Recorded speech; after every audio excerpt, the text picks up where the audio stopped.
हमको घर देने का पता नहीं है, हमारा कुछ चिंता नहीं है, तो क्यों हम उसको घर दे? मरेंगे या तो मारेंगे? अब तो एक ही तय है हमारा, या तो हम मरेंगे या तो मारेंगे।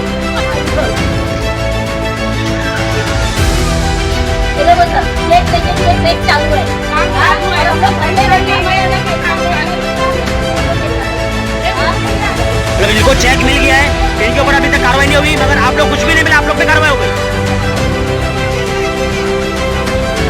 सब मतलब बिल्डर से मिले हुए लोग।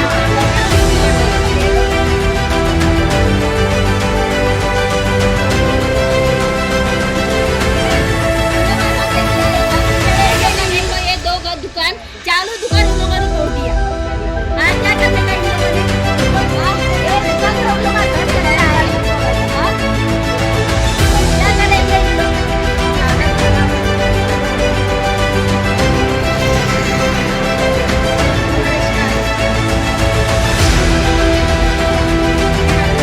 जय हिंद दोस्तों, रियल न्यूज़ ऑफ इंडिया में आपका स्वागत है। मैं सलीम सैयद। आज फिर से मुंबई में Santa cruise east Jacob club जो एरिया आता है वहाँ पे फिर अत्याचार देखने मिल रहा है एसआरए का। एसआरए द्वारा यहाँ पे नोटिस दिया गया और बेमतलब का ये लोगों को खाली किया जा रहा है। कोई बिल्डर कौन सा डेवलपमेंट है, किस चीज़ का एग्रीमेंट होना चाहिए, एज फॉर रूल के हिसाब से ये लोगों को कुछ पता नहीं। बस एक नोटिस दिया जा और बताया जा रहा है कि यहाँ पे आपको खाली करना पड़ेगा, यहाँ पे आपको यहाँ से हटना पड़ेगा, कहाँ शिफ्टिंग मिलेंगी, क्या रकम देंगे, ये कुछ बात नहीं हुई। और यहाँ के रहवासी इतने परेशान हैं, जिसमें से कुछ लोगों की जान भी चले गई और कुछ लोग फांसी लेने पे मजबूर हो गए। ये हालत यहाँ के चल रहे हैं। तब हमारे channel real news of India को मालूम पड़ा कि यहाँ पे इस तरीके की वारदात हो रही है, तो हम यहाँ के लोगों से जानकारी लेने आए हैं, पूछने आए हैं। और हमारी चैनल खास करके यहाँ के जो चीफ मिनिस्टर है महाराष्ट्र के देवेंद्र फडणवीस से हम रिक्वेस्ट करेंगे कि इस एरिया में संज्ञान लीजिए। होम मिनिस्ट्री से हम रिक्वेस्ट करेंगे कि इस एरिया में आप संज्ञान लीजिए। यहाँ के लोग एमपी वर्षा गायकवाड़ का नाम ले रहे हैं घड़ी घड़ी कि यहाँ पे कुछ चीज़ का संज्ञान नहीं लिया जा रहा है, ये लोगों के साथ अत्याचार किया जा रहा है और डेमोलेशन करने की धमकी दी जा रही है, बुलडोज़र आ जा रहे हैं। ऐसा करके यहाँ के लोगों की रात की नींद हराम हो गई है। आइए हम जानने की कोशिश करेंगे यहाँ के लोग क्या बोलना चाहते हैं, यहाँ के लोगों की तकलीफ क्या है। मैडम, हमारे चैनल में आपका स्वागत है। जिस तरीके का यहाँ पे वाकया चल रहा है, तो आप क्या बोलना चाहेंगे हमारे चैनल के माध्यम से? देखिए, मेरा नाम संपत्ति जगदीश पाटिल है। मेरी माँ के घर को नोटिस दिया गया है 3338 की एसआरए की तरफ से। लेकिन जब 2-3 नोटिस हम लोग को पहला भी दिया गया है, बार बार नोटिस देते हैं घर खाली करो, घर खाली करो। हम लोग का किसी के साथ एग्रीमेंट कोई हुआ नहीं। पहले कुछ बातचीत हुई होंगी, उसके बाद ही घर खाली करने की बात होंगी ना। हम लोग की मीटिंग भी नहीं हुई है, हमको बिल्डर कौन पता नहीं है, हमारा एग्रीमेंट नहीं हुआ है। सिर्फ एसआरए की तरफ से हम लोग को लेटर आ रहा है, 3338 की नोटिस आ रही है। ये लैंड किसका है? माडा का है, बीएमसी का है, कलेक्टर का है, किसका है? बीएमसी का हमारा भाड़ा, लेकिन यहाँ किसी को जाता नहीं है। पीछे बाजू बीएमसी की जगह, ये किसी की जगह नहीं है बीएमसी की, लेकिन बीएमसी को भाड़ा नहीं जाता है हमारा। पर बहुत जूने प्रूफ है हम लोग के पास, 70 साल पुराने प्रूफ है हम लोग के पास। यहाँ पे मुझे कुछ जानकारी मिली है कि कुछ लोगों की डेथ हो गई ये सदमे से, इस बारे में क्या बात? बहुत इतना जबरदस्त अच्छा हम लोग के साथ बैठे हैं, वीडियो निकाले हैं और रातों रात उनको अटैक आ गया। हम लोग ने कितना रिक्वेस्ट किया, ये जान की जो हमारी जान गई है हमारे लोगों की, उसका जिम्मेदार कौन, लेकिन कोई हमारी सुनवाई कर नहीं रहा है। सोसाइटी यहाँ की सोसाइटी है, सोसाइटी का नाम क्या है? सिद्धि विनायक सोसाइटी, जो बिल्डर बोलते हैं उनकी सोसाइटी है, वो भी नियोजित है, रजिस्टर नहीं है। अरिहंत कंस्ट्रक्शन ऐसा नाम बताते हैं, लेकिन हम लोग को कंफर्म कोई डिटेल अभी तक एग्रीमेंट पेपर भी नहीं दिखाते। जिसके साथ भी आप लोग ने किया है, हम लोग बोलते हैं वो हम लोग को बताओ, लेकिन वो एग्रीमेंट पेपर भी हमको दिखाया नहीं गया है। अब यहाँ पे फिलहाल यहाँ पे क्या किस चीज़ का अत्याचार चालू है? यहाँ बल जबरी से हम लोग को बाहर फेंका जा रहा है घर से। कौन फेंक रहा है? वाकोला पुलिस स्टेशन के सीनियर साहब आते हैं, उनके साथ पूरी फौज लाते हैं पुलिसों की, लेडीज पुलिस अलग, जेंट्स पुलिस अलग। खींच के हम लोग की औरतों को, बच्चों को खींच के घसीटा गया जेंट्स पुलिस लोग ने।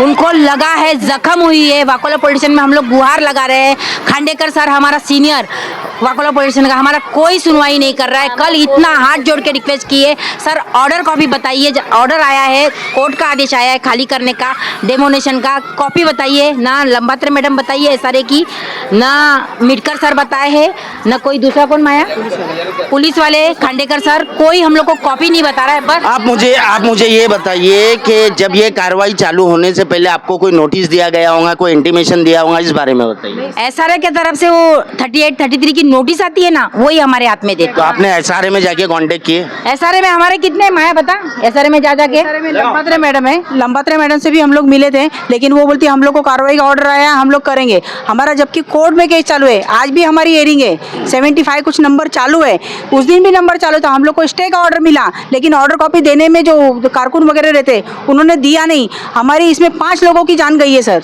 रहीवासी को अटैक आता है, जब भी नोटिस आएगी 1-2 आदमी अटैक से मरता है, लेकिन हम लोग जाए कहाँ, हम लोग बहुत जगह गुहार लगाए। ये जो एरिया है ये कितने सालों से? ये तो सर 70-80 सालों से हमारे पास हम सब जूने लोग हैं सर, मेरी ये 5वीं पीढ़ी है यहाँ पे। तो आपने आपकी फरियाद यहाँ का स्थानिक MLA और यहाँ की MP वर्षा गायकवाड़ जी पे आपने कभी जाके रिक्वेस्ट किए? कभी दिया था, 4-5 बार गए थे वर्षा गायकवाड़, वर्षा ताई के पास, उन्होंने उनको लेटर भी दिया है, वो भी मेरे पास है, आपको चाहिए तो मैं MLA का नाम? MLA पराग आलवानी है सर। हमारे कुछ लोग गए थे वहाँ पर, कौन सी पार्टी? BJP पार्टी है। हमारे यहाँ के कुछ लोग गए थे वहाँ पर, लेकिन वहाँ पर भी हमारी कोई सुनवाई नहीं है। वो क्या बोलते हैं, 20 साल से तुम्हारा चालू है जो तकलीफ है। उन्होंने जो है वो प्रोजेक्ट अपने हाथ में लिया, 15 साल के बाद जो है वो सर्वे किया, वो भी सर्वे प्रॉपर नहीं है, वो मतलब गलत तरीके से हुआ है सर्वे, मतलब कोई जानकारी दी ही नहीं है हम लोग को, रहवासी को, कि आज 4 दिन के बाद सर्वे करने आने वाले, वो भी फ्रॉड है, क्योंकि उसमें जो है मतलब 362 घर है, तो वो हम लोग जो है अंदर रह रहे हैं, उसमें 2 मंदिर है और 362, उसमें उन्होंने जो है वो बाथरूम के भी ऊपर जो है वो सिद्धिविनायक सोसाइटी और अरिहंत, उनका जो है वो विकासक कोई डेवलपर नहीं है। यहाँ जो रुपेश सोनार है वो लाइजनर एज अ दलाल करके काम कर रहा है। वो हम लोग को जो है आज तक जो है, आज हम लोग जो है आज रहवासी है 2023 से खड़े हैं, मतलब 17 के बाद 23 को उन्होंने हम लोग को जो नोटिस दिया है कि ये अवैध रहता है, तुम लोग रह रहे करके ये जमीन पे, लेकिन ये जमीन जो है वो मतलब BMC की जमीन होने के बावजूद वो इसमें हम तुम लोग SRA का कोई भी मतलब ये नहीं कर सकते प्लान, ये TPS प्लान है, TPS 5 plan, town planning scheme, तो उसके ऊपर नहीं कर सकते। तो कल के डेट में उन्होंने 2 तारीख को 2 अप्रैल को हम लोग के लिए 21, 22, 23, 24 इसका नोटिस भेजा है, 33, 38 और केस चल रही थी 21 को हमारी हेयरिंग में, तो वो हेयरिंग हो गई है। उन्होंने गडकरी साहब जो जज है और कमल खाता उन्होंने मतलब स्टे दिया है, लेकिन उसकी ऑर्डर कॉपी मिली नहीं है। तो कल उन्होंने जो है लोग मतलब औरतों को खींच के मार के उनको खींचा, लोगों को मारा, हम लोग के बच्चे भी जो आगे उन लोग को, अगर वो 33, 38 बेच सकते हैं तो मतलब कौन से हिसाब से 33, 38 बेचेंगे? हमारे चैनल के माध्यम से आप महाराष्ट्र के CM को क्या मैसेज देना चाहते हैं? CM को कल हम लोग मतलब सचिव वाइस ये सीएम जो है एकनाथ शिंदे कल रात को उनको भी मिले, उन्होंने जो है वो डायरेक्ट 12 बजे CEO को महेंद्र कल्याणकर को फोन किया और बोले कि ये अभी मतलब रुकवा दो करके, लेकिन उसके बावजूद भी आज जो है वो पुलिस आई हुई है। हाँ, देखिए जिस तरह से एकनाथ शिंदे जी ने ये लोगों को कोऑपरेट किया, लेकिन फिर भी यहाँ पे कोई सुनवाई नहीं हो रही है।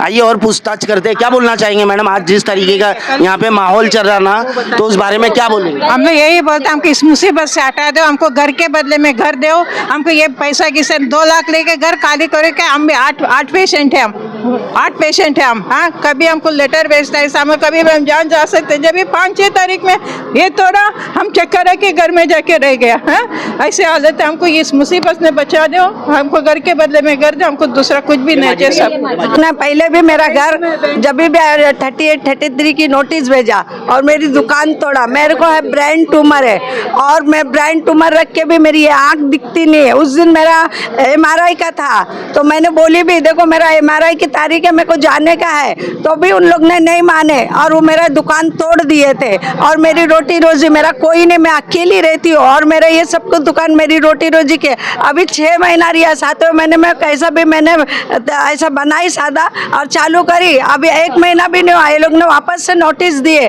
और नोटिस दे के मेरी दुकान भी तोड़ दिए। ये दुकान है, ये दुकान है, ये दुकान है, तोड़ दिए।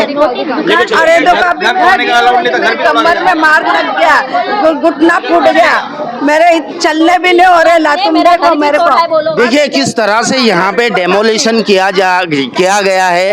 यदि यहाँ पे एक बुजुर्ग महिला है जिनके पैरों पे मार भी लगा है, सीनियर सिटीजन है, तो हमारी सरकार से यही विनती है कि यहाँ पे तत्काल संज्ञान लीजिए। यहाँ के लोग बहुत परेशान है। आइए क्या और मेरा दुकान तोड़े तो तोड़े, मैं जाके बैठ रही, मेरे दुकान मत तोड़ो मत तोड़ो, मेरी रोटी रोजी हुई है तो भी सुने नहीं। और उसके बाद मेरा घर भी तोड़ा है, मेरा घर भी आओ बताती, दरवाजा सब निकाले और मेरे को हटा दिए। और मेरे बाजू में मेरी ये भाभी अकेली रहती है।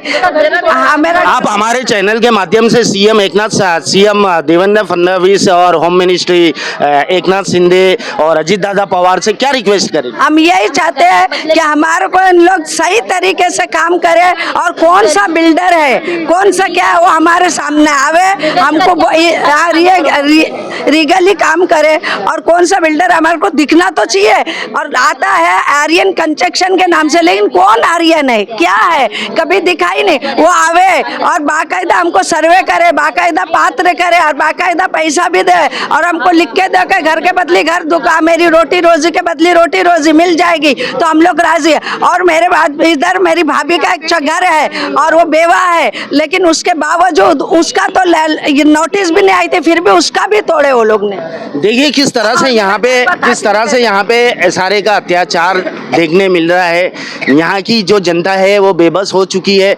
यहाँ के लोगों से एक आदिवासी जैसा सलूक किया जा रहा है, जबकि ये लोग 80 साल से यहाँ के रहवासी है। यहाँ पे इन लोग की 2 से 3 पीढ़ी गुजर चुकी है। क्या ये सरकार पे सवाल नहीं उठते? खास करके बीजेपी गवर्नमेंट इस चीज़ पे संज्ञान लेना चाहिए कि आपके राज्य में किस तरीके का यहाँ पे अत्याचार हो रहा है। यहाँ पे एमएलए, जो भी स्थानिक एमएलए है, इनकी भी जिम्मेदारी बनती है। हमारी रिक्वेस्ट वर्षा गायकवाड़ जी से है कि वर्षा गायकवाड़ जी खास करके स्पेशली यहाँ पे तत्काल संज्ञान लीजिए। ये फरियादी लोग आपके पास आके जा रहे हैं, अपनी फरियाद लगा रहे हैं। ये लोगों की हालत ऐसी हो गई है कि अब आत्महत्या करने के अलावा ये लोगों के पास कोई रास्ता नहीं है। लेकिन भगवान ना करे, ऊपर वाला ना करे कि ऐसा कुछ हो जाए जिसके वजह से इन लोगों को फेस करना पड़े। हमारा चैनल ये चाहता है कि इन लोगों को इंसाफ मिले, इन लोगों के साथ बैठ के बात किया जाए कि इन लोगों को रेंट क्या दिया जाएगा, इन लोगों को घर क्या दिया जाएगा, कितने स्क्वायर फीट दिया जाएगा, एक मुकम्मल रहवासी बने एक। क्योंकि यहाँ के जो बच्चे, मासूम बच्चे, ये लोगों के फ्यूचर का, भविष्य का सवाल है। और भी जो भी आगे की अपडेट रहेंगे हमारे चैनल से बने रहिए और भी अपडेट देते रहेंगे। तब तक का जय हिंद, जय महाराष्ट्र।